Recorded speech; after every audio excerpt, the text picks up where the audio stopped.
अस्सलाम वालेकुम नाज़रीन, मैं हूं आपका मेज़बान अमानुल्लाह कायम खान। उम्मीद करता हूं कि आप सब खैर आफियत से होंगे। यहाँ पे आपके साथ एक अफसोसनाक खबर शेयर करते जाएं कि मारूफ अदाकार कवी खान साहब जो हैं उनका इंतकाल हो गया है। कनाडा में इंतकाल हुआ है। कवी खान साहब के हवाले से बात की जाए तो एक मारूफ अदाकार थे, मेरा उनके साथ बड़ा अच्छा ताल्लुक़ था और शोबिज़ के में चूँकि मैं रहा हुआ हूँ तो मेरा उनके साथ बड़ा गहरा ताल्लुक़ था।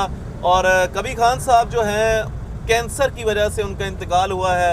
जिगर का कैंसर था, उन्हें स्टेज 4 पे थे और जो कैंसर की स्टेज थी वो 4 थी और कनाडा में ज़ेरे इलाज थे। पिछले तकरीबन 1-1.5 माह से कनाडा में मुकीम थे। अपने बेटे अदनान कवि के पास रहाइश की रखी हुई थी। उस वक़्त उनको कैंसर के मर्ज़ की वजह से इंतकाल हो गया कवी खान साहब का। बात की जाए उनकी औलाद की तो 2 उनके बेटे, एक का नाम अदनान कवि और दूसरे का नाम मेहरान कवि, और एक उनकी बेटी जो अमेरिका में मुकीम है वो भी आ रही हैं कनाडा में। 80 साल की उम्र में कवी खान साहब ने इंतकाल फरमाया है। 80 साल की उम्र में नाजरीन, और 80 साल तक जो है वो तकरीबन छोटी सी उम्र थी जब से वो फ़िल्मों और ड्रामों में काम कर रहे थे।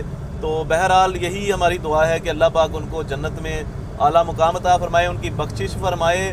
और तदफीन के हवाले से बहुत ज़्यादा दोस्त जो हैं वो मैसेज कर रहे हैं, तो आपको बताते जाएं कि उनकी तदफीन कनाडा में ही होगी और पीर वाले दिन उनकी तदफीन होगी कनाडा में, और नमाज ज़ोहर के फ़ौरन बाद तकरीबन 1:15 बजे के करीब कनाडा में आपकी तदफीन की जाएगी।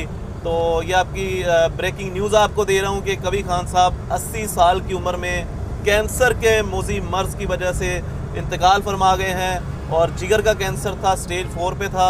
अल्लाह पाक उनके दर्जात बुलंद फरमाए, उनकी मगफिरत फरमाए। हमारी दिली दरख्वास्त है आप सब से कि आप सब भी जो है वो कवी खान साहब के लिए स्पेशली दुआ कीजिएगा कि अल्लाह पाक उनके तमाम गुनाहों को माफ़ फरमाए, उनकी बेहिसाब मगफिरत फरमाए। और इसके साथ अपने मेज़बान अमानुल्लाह कायम खानी को दीजिएगा इजाज़त। मिलते हैं अगली वीडियो में, तब तक के लिए अल्लाह हाफिज़। पाकिस्तान और इस्लाम जिंदाबाद, पाक फ़ौज पाइंदाबाद।